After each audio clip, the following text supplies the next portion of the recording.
السلام علیکم ورحمۃ اللہ وبرکاتہ۔ الحمد للہ رب العالمین واشہد ان لا الہ الا اللہ وحدہ لا شریک لہ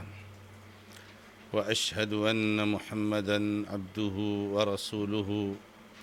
صلی اللہ تعالی علیہ وآلہ وسلم۔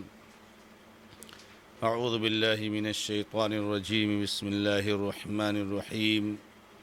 يا أيها الذين آمنوا كتب عليكم الصيام كما كتب على الذين من قبلكم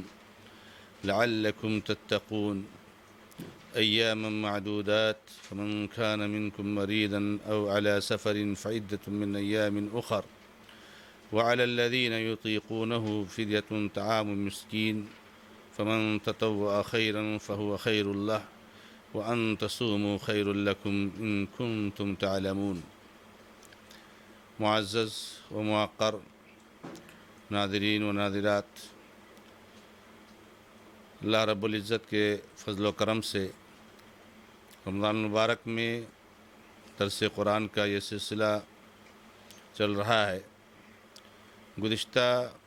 درس میں نے جو آج 2 آیتیں تلاوت کی ہیں، ان 2 میں سے پہلی آیت کا ترجمہ، اس کی مختصر تشریح اور بعض فوائد کا تذکرہ ہوا۔ اگلی جو آیت ہے، اللہ رب العزت نے اس آیت مبارکہ میں ارشاد فرمایا ہے، ایاما معدودات، گنے چنے چند دن ہیں، فمن کان منکم مریضا او علی سفر فعدۃ من ایام اخر، تو جو بیمار ہو یا سفر پر ہو تو دوسرے دنوں میں تعداد پوری کرے۔ وعلی الذین یطیقونہ فدیۃ طعام مسکین، اور جو لوگ اس کی طاقت رکھتے ہیں انہیں ایک مسکین کو کھانا کھلا کر فدیہ دینا ہے۔ فمن تطوع خیرا فہو خیر لہ، جو زیادہ کرے تو اس کے لیے زیادہ بہتر ہے۔ وان تصوموا خیر لکم، اور یہ کہ تم روزہ رکھو تمہارے لیے زیادہ افضل ہے، ان کنتم تعلمون، اگر تم جانتے ہو۔ اس آیت مبارکہ میں اللہ تعالیٰ نے رمضان کے مہینے کے جو دن ہیں اور جو روزے کے یہ دن ہیں، اور اللہ تبارک و تعالیٰ کی عبادت اور اس کا تقرب حاصل کرنے کے جو مواقع ہیں،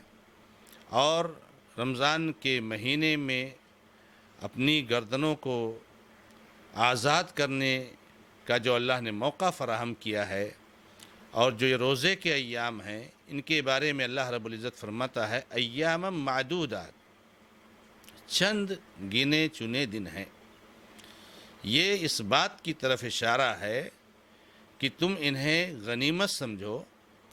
اور فوراً اللہ تبارک و تعالیٰ کا تقرب حاصل کرنے کے لیے بھاگو،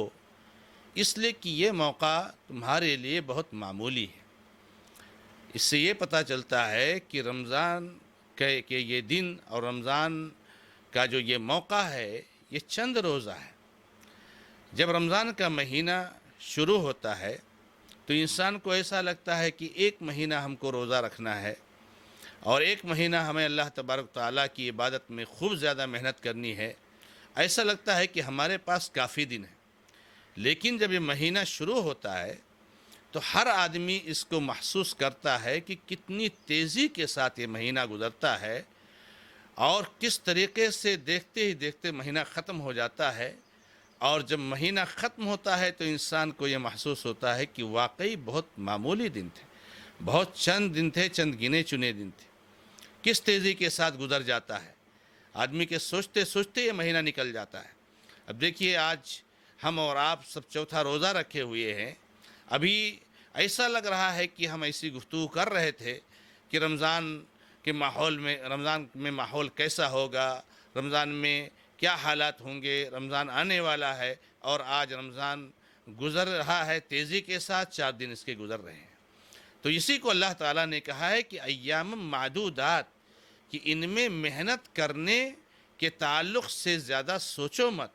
اور کسی بھی طرح سے غفلت کا شکار نہ ہوں۔ یہ چند دن ہیں، یہ گزر جائیں گے اور پھر آپ کو کف افسوس ملنا پڑے گا اور آپ کو افسوس کرنا پڑے گا، دوبارہ یہ دن واپس آنے والے نہیں ہیں۔ لہٰذا ان کو غنیمت جاننا چاہیے۔ اللہ تبارک و تعالیٰ نے آگے رمضان کے روزوں سے متعلق ایک فقہی مسئلے کو بیان فرمایا ہے، اور فرمایا کہ جو لوگ مریض ہوں اور جو مسافر ہوں تو وہ رمضان کے روزوں کی تعداد دوسرے دنوں میں پوری کریں۔ مریض کے بارے میں ہم اور آپ جانتے ہیں کہ مریض وہ شخص جو بیمار ہو، جس کو کوئی بیماری لاحق ہو۔ بیماری کے تعلق سے اگر ہم اس کو مہذب کرنا چاہیں اس مسئلے کو، تو یہ کہہ سکتے ہیں کہ بیماری کی 3 حالتیں ہوتی ہیں۔ ایک حالت تو ہوتی ہے بیماری کی معمولی بیماریاں، جن سے انسان کو روزہ رکھنے کے لیے کوئی دقت اور کوئی پریشانی نہیں۔ دوسری بیماری ہوتی ہے کہ تکلیف دہ بیماریاں کہ جس میں انسان کو روزہ رکھنا مشکل اور دقت کا باعث ہوتا ہے۔ اور تیسری قسم کی بیماری وہ ہوتی ہے جو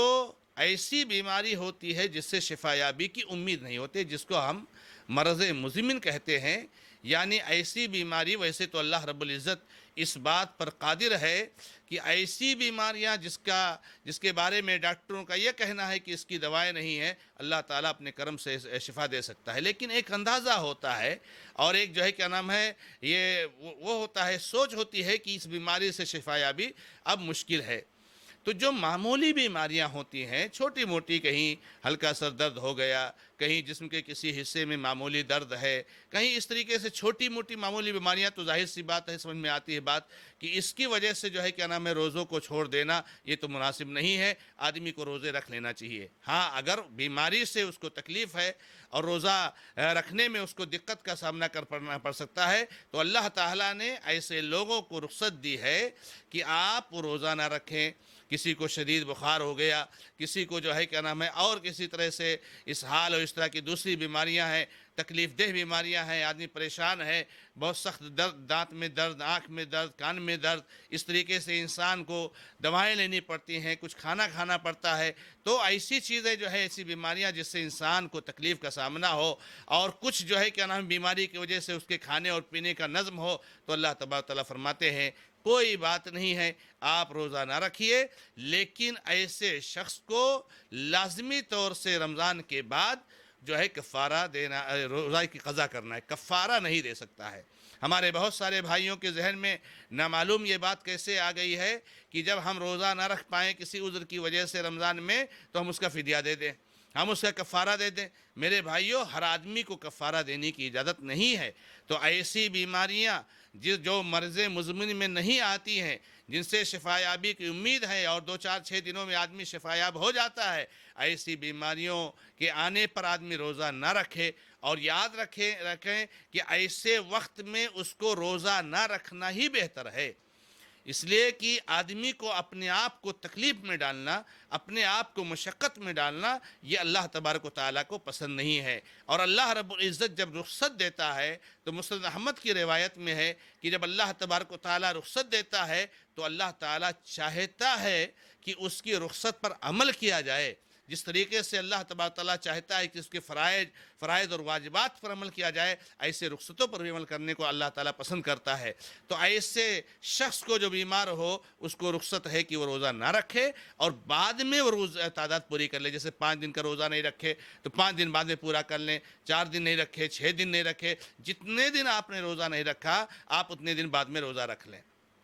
تیسری قسم کی بیماری وہ ہے جو مرض مزمن ہے، جس سے شفا یابی کی امید نہیں ہے۔ تو ایسی بیماریوں کے بارے میں اہل علم نے وضاحت اور صراحت سے تفصیل سے یہ بات لکھی ہے کہ ایسے آدمی کو روزہ نہ رکھنے کی رخصت ہے، اور وہ اپنے روزے کے بدلے میں کفارہ دے سکتا ہے۔ اور اسی سے ملحق بہت زیادہ بزرگ اور بوڑھے مرد اور خواتین ہیں جو بہت زیادہ بوڑھے ہوں اور بہت زیادہ جو ہے کیا نام ہے عرض العمر کے شکار ہوں، تو ایسے لوگوں کو بھی روزہ نہ رکھنے کی رخصت ہے اور ان کی جانب سے کفارہ دے دینا ہے۔ تو اللہ تعالیٰ نے اسی کو کہا ہے۔ پھر کہا اللہ تعالیٰ نے اوس علی سفرن، مریض ہو یا سفر پر ہو۔ سفر میں ہم رہتے ہیں تو سفر کے تعلق سے جو تفصیل علماء نے لکھی ہے اس میں یہ ہے کہ ایک تو سفر میں جو روزہ ہم رکھتے ہیں تو اس میں اگر ایسی حالت ہے کہ روزہ رکھنے سے ہم کو کوئی تکلیف نہیں ہے تو آپ روزہ رکھ سکتے ہیں، کوئی حرج کی بات نہیں، روزہ رکھ لیں۔ جیسے ایک آدمی یہ سوچتا ہے کہ اگر ہم روزہ نہیں رکھیں گے بعد میں اس کی قضا کرنا ہمارے لیے مشکل ہو جاتا ہے، روزہ رکھ لینا بہتر ہوتا ہے، تو اس کو روزہ رکھنے میں کوئی حرج کی بات نہیں ہے۔ لیکن اگر تکلیف ہونے کا ڈر ہے اور انسان کے لیے مشقت اور دقت کا باعث ہے، انسان کی صحت کو جو ہے ٹھیس پہنچنے کا خطرہ ہے، تو ایسی صورت میں سفر میں روزہ نہ رکھنا ہی جو ہے طے ہو جاتا ہے۔ چنانچہ صحابہ کرام کے بارے میں دیکھیں گے کہ بہت سارے صحابہ بعض سفر میں روزہ رکھتے تھے اور بہت سارے صحابہ روزہ نہیں رکھتے تھے۔ کوئی روزہ رکھنے والا روزہ نہ رکھنے والوں پر عیب نہیں لگاتا تھا اور روزہ نہ رکھنے والا روزہ رکھنے والوں پر عیب نہیں لگانا تھا۔ لیکن جب ایسے حالات اللہ کے نبی علیہ السلام نے دیکھے اور ایسے بعض صحابہ کو دیکھے کہ روزہ کی وجہ سے وہ غشی طاری ہو گئی، ان پر بے ہوش ہو گئے یا دوسری تکلیف کا ان کو سامنا کرنا پڑا، تو اللہ کے نبی علیہ السلام نے ایسے موقع پر فرمایا لیس من البر الصیام فی السفر، کہ سفر میں روزہ رکھنا یہ نیکی نہیں ہے۔ تو ایسی حالت میں اگر انسان ہے تو اس کو روزہ نہیں رکھنا چاہیے اور اس کی بعد میں قضا کرنی چاہیے۔ تو اللہ رب العزت نے فرمایا جو مریض ہو یا مسافر ہو، سفر پر ہو، فعدۃ من ایام اخر، وہ دوسرے دنوں میں اس کی تعداد پوری کر لیں۔ اللہ تعالیٰ نے یہاں پر ایک چیز یہ فرمائی ہے کہ جو لوگ طاقت رکھتے ہیں، وَعَلَى الَّذِينَ يُطِيقُونَهُ فِدْيَةٌ طَعَامُ مسکین، وہ ایک مسکین کو کھانا کھلا کر کے فدیہ دے دیں۔ اس آیت کریمہ سے ایسا محسوس ہوتا ہے کہ اگر کوئی آدمی روزے کی طاقت رکھتا ہے لیکن وہ روزہ نہیں رکھنا چاہتا ہے، اس کے پاس کوئی عذر نہیں ہے، نہ بیماری ہے، نہ سفر پر ہے، نہ اور کوئی تکلیف ہے، نہ بہت زیادہ بوڑھا ہے، تو اگر وہ طاقت رکھتا ہے لیکن نہیں رکھنا چاہتا ہے تو وہ فدیہ دے دے اور مسکین کو کھانا کھلا دے تو اس کا جو ہے روزہ ہو جائے گا۔ میرے بھائیوں، یہ مفہوم ہے، بالکل صحیح ہے، لیکن یہ شروع اسلام میں تھا۔ شروع اسلام میں اس کی اجازت تھی، جب روزہ فرض کیا گیا تھا اس وقت اجازت تھی۔ اور آپ کو معلوم ہے کہ اسلام کے بہت سارے فرائض ایسے آپ دیکھیں گے اور بہت سارے محرمات کو آپ دیکھیں گے کہ ان کو تدریجی طور سے فرض کیا گیا ہے، مرحلہ وار فرض کیا گیا ہے۔ جیسے ہم جو ہے نماز کے بارے میں ہم جانتے ہیں، اسی طریقے سے شراب کی حرمت کے بارے میں جانتے ہیں، کس طریقے سے پہلے حرام کیا گیا، دوسرے نمبر پر حرام کیا گیا۔ ایسے جب روزہ فرض کیا گیا تو یہ ایک آپشن رکھا گیا تھا کہ چونکہ ابھی روزہ فرض ہوا ہے، اب اگر کچھ لوگ طاقت رکھنے کے باوجود نہیں رکھنا چاہتے ہیں تو اللہ تعالیٰ نے رخصت دی تھی کہ وہ روزہ نہ رکھ کر کے ہر دن کے بدلے میں ایک مسکین کو کھانا کھلا دیں۔ لیکن پھر بعد میں اگلی جو آیت ہے اللہ تعالیٰ نے اس میں اس رخصت کو ختم کر دیا، جیسا کہ عبداللہ بن عباس رضی اللہ تعالیٰ عنہما اور دیگر صحابہ کرام نے اس کی وضاحت فرمائی ہے کہ فَمَن شَهِدَ مِنْكُمُ الشَّهْرَ فَلْيَصُمْ۔ اللہ نے جہاں پہلی آیت میں رخصت دی، اگلی آیت میں کہا اب جو مہینے کو پالے گا، جو رمضان کو پالے گا، وہ لازمی طور سے روزہ رکھے۔ تو اب یہ رخصت نہیں باقی رہ گئی، اب یہ آیت کریمہ ان لوگوں کے لیے رہ گئی ہے جو بہت زیادہ بوڑھے ہو گئے ہوں، جو بہت زیادہ بزرگ ہو گئے ہوں۔ اسی طریقے سے آیت کریمہ ان خواتین کے بارے میں بھی ہے جو خواتین بچوں کو دودھ پلاتی ہیں، ان خواتین کے بارے میں ہے جو خواتین جو ہے حمل سے ہیں، جن کے پیٹ میں بچے ہیں، تو ایسے خواتین کو رخصت ہے اور وہ روزہ نہ رکھنا چاہیں۔ اگر ان کے بچے کو دودھ پلانے میں دقت ہو سکتی ہے، وہ جو ہے پیٹ میں جو بچہ ہے اس کو تکلیف ہو سکتی ہے، تو ان کے لیے رخصت ہے کہ روزہ نہ رکھیں۔ نارمل اور طاقت صحت رکھنے والے آدمی کے لیے اب رخصت نہیں رہ گیا ہے۔ کوئی کتنی بھی محنت کرتا ہو رمضان کے دن میں، کوئی کتنی